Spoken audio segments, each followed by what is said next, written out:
Hey, how you doing? This is Coach Fleischer, and today we're talking movement prep in this video.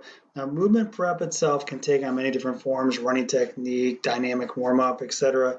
And you see this often when people walk into the gym, kind of windmilling their arms, stretching things out by holding on to like an upright, working on the shoulder, and then they do bench press.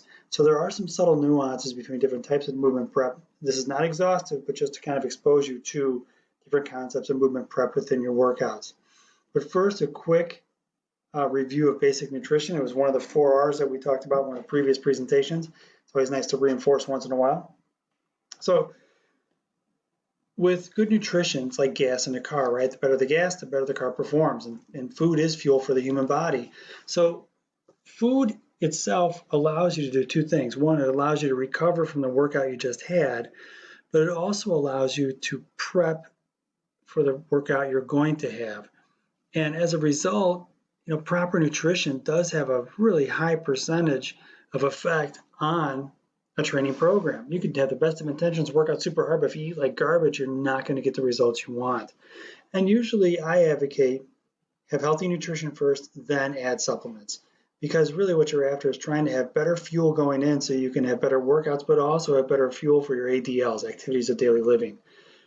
Talked about fat, carbohydrates, and protein for the macronutrients. Realize there's a difference here in terms of caloric density as well as nutritional density, and many times they don't go hand in hand. Two main diets we talked about: keto, very low in carbohydrates, or paleo is more balanced and it's more carb friendly, but the key is you're eating like you're a caveman, right? You're eating less processed foods, you're eating good foodstuffs, and you're trying to have a nice balance. Where over here, it is all about cutting carbohydrates. All right, let's get into movement prep. So before you work out, you'd like to have some kind of warm-up or complete a warm-up.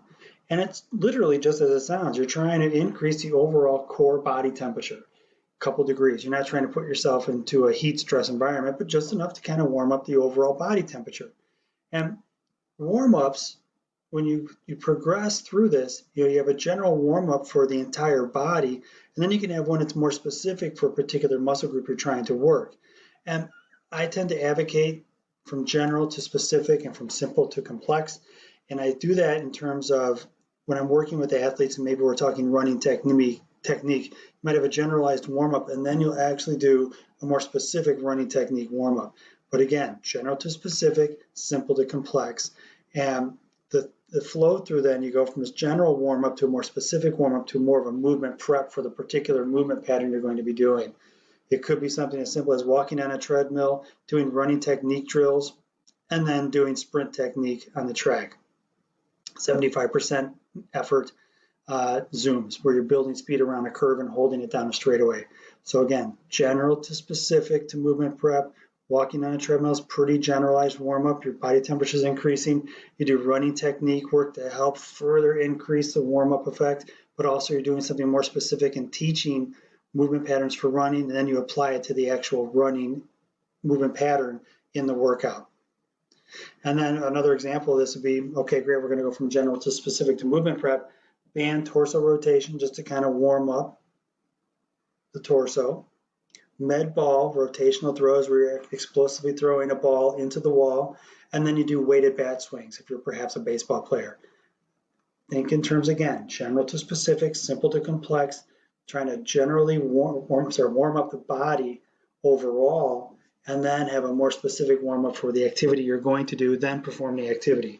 And then where this translates to is after the warm-up itself, you get into maybe a series of hitting drills, or you get into a series of sprint drills.